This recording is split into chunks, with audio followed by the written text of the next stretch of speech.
com a utilização de metodologias de análise de riscos para a identificação da necessidade de adoção de medidas de proteção complementares, modificações ou ampliações das instalações passíveis de afetar a segurança e a integridade física dos trabalhadores devem ser precedidas de projetos que contemplem os estudos de análise de risco. O projeto deve ser elaborado por profissional habilitado.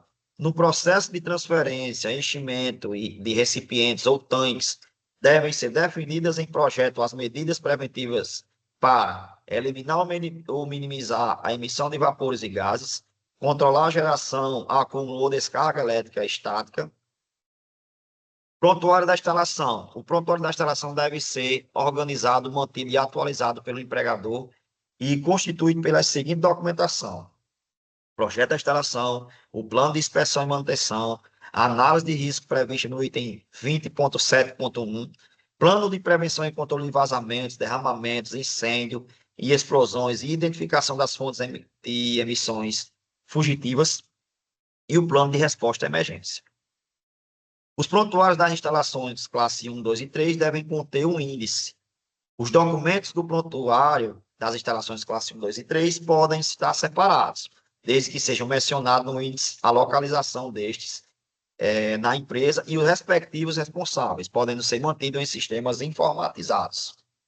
Os prontuários da instalação devem estar disponíveis às autoridades competentes, bem como para consulta aos trabalhadores e seus representantes. Item 20.6.3.1, a análise de risco devem estar disponíveis para consulta aos trabalhadores e seus representantes, exceto nos aspectos ou partes que envolvam informações comerciais confidenciais. Então, esse é um estudo da norma, gente, que nós vamos ver aí a parte, né, toda essa parte de projeto, medidas de engenharia, né, de armazenamento de prontuário, documentação, que são importantes dentro da instalação e dentro da normalidade legal, né, para que se tenha toda a conjuntura de medidas para evitar os acidentes, né. Item importante aí dessas atualizações são os itens relacionados ao plano de emergência, né, à planta e as distâncias de segurança, né, daquela planta, daquela área industrial para outras áreas, né, como, por exemplo, áreas ambientais, áreas urbanas, né, ter essas distâncias bem delimitadas para, no caso de sinistros, né, não tem uma potencialização, como, por exemplo, uma área industrial dentro de uma cidade, houver uma explosão e vir a incendiar ou danificar a estrutura de casas da circunvizinhança dessa indústria, dessa planta. Então, é importante ter essa distância de segurança para evitar danos maiores até para as comunidades próximas ou da fauna, flora próxima a essa área industrial. Nós vamos agora para o módulo 8, né, quando nós vamos conversar sobre análise preliminar de riscos, também conhecida como APR. As análises de risco devem ser elaboradas por equipe multidisciplinar com conhecimento na aplicação das metodologias, dos riscos e da instalação, com participação de, no mínimo, um trabalhador com experiência na instalação ou em parte desta, que é objeto da análise. Então, quando a gente fala de equipe multidisciplinar, como é que é feita uma análise de risco? Quem são as pessoas envolvidas? Logicamente, a equipe do SESMIT, onde vai estar os técnicos, os engenheiros, a equipe de saúde, a equipe do meio ambiente, o pessoal da execução e sua liderança. No caso, supervisores, coordenadores, líderes de contrato também devem estar incluídos nessa equipe multidisciplinar, que vão elaborar essa análise preliminar de risco, que não é nada mais nada menos do que um documento que vai prever os possíveis acidentes que poderão ocorrer, as possíveis doenças que os trabalhadores poderão desenvolver, expostos sem proteção aos riscos encontrados naquela área. Então, esse é um documento que é formalizado, vai ser identificado esses riscos, vão ter as consequências, né, da exposição a esses riscos, e também vão instalar as medidas mitigadoras, as medidas para evitar que esses acidentes e essas doenças possam acometer aos trabalhadores da empresa. O profissional habilitado deve fundamentar tecnicamente e registrar na própria análise a escolha da metodologia utilizada. Item 20.7.5, as análises de risco devem ser revisadas no prazo recomendado pela própria análise, caso ocorram modificações significativas no processo ou processamento, ou solicitação do SESMIT ou CIPA, ou recomendação decorrente da análise de acidente ou incidente relacionado ao processo ou processamento, quando o histórico de acidente e incidente assim o exigir. Então, dentro dessas 5 circunstâncias aí, que nós devemos atualizar as análises de risco. Geralmente, né, essas análises, elas têm um prazo de 1 ano, né? Ou se durante esse prazo de 1 ano ocorrer alguma modificação, um acidente grave, né, onde alguma parte estrutural da planta seja um dos fatores que contribuíram para esse tipo de acidente, né? Então, a análise preliminar de risco é um documento de extrema importância, não só na NR20, como para a segurança do trabalho como um todo. Aí nós temos um exemplo, né, de um modelo de uma análise de risco, onde a gente identifica a atividade, né, as possíveis consequências e as medidas mitigadoras, né? Então, está uma análise, né, bem simplificada, né, de um tipo de atividade, onde também nós podemos ver assinaturas do técnico responsável, né, da equipe que aprova essa análise de risco, como, por exemplo, tem um engenheiro elétrico aí envolvido nessa atividade, engenheiro elétrico de segurança do trabalho. Então, é um documento que envolve toda uma equipe e que deve ser fundamentado, principalmente na voz dos profissionais que executam essas atividades.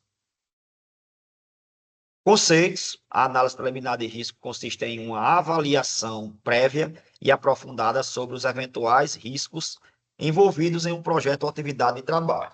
Esse estudo deve considerar todas as fases de realização e, com base nelas, propor medidas apropriadas para prevenir acidente.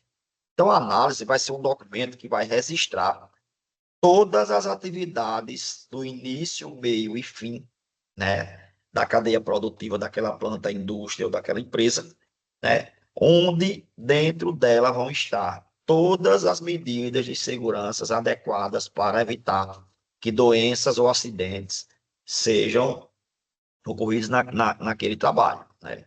É um documento de extrema importância e que serve de base para a construção de outros documentos, como procedimentos, como outros documentos de segurança, como, por exemplo, o PGR, que é o Programa de Gerenciamento de Risco, né? E tem mais outros documentos da área da segurança do trabalho.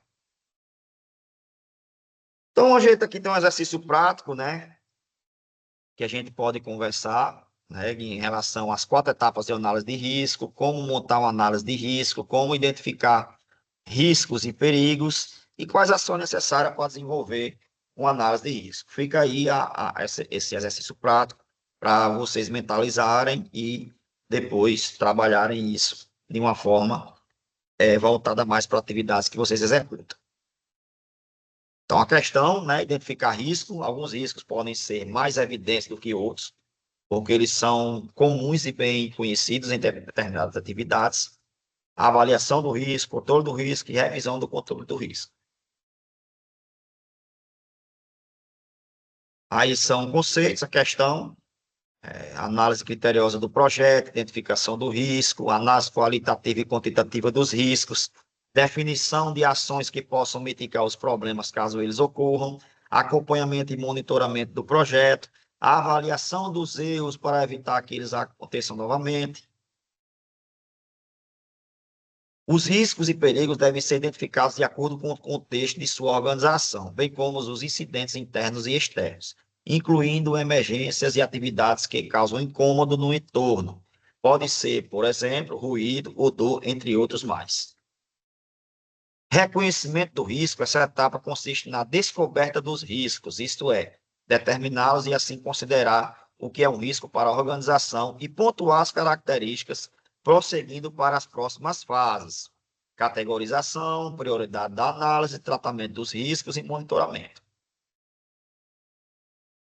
Dentro da análise de risco tem também a PT, né, que no caso nós chamamos na NR20 de PTI, que é a permissão para trabalho com inflamáveis, onde vai ser um documento bem parecido com a PT, onde lá vão estar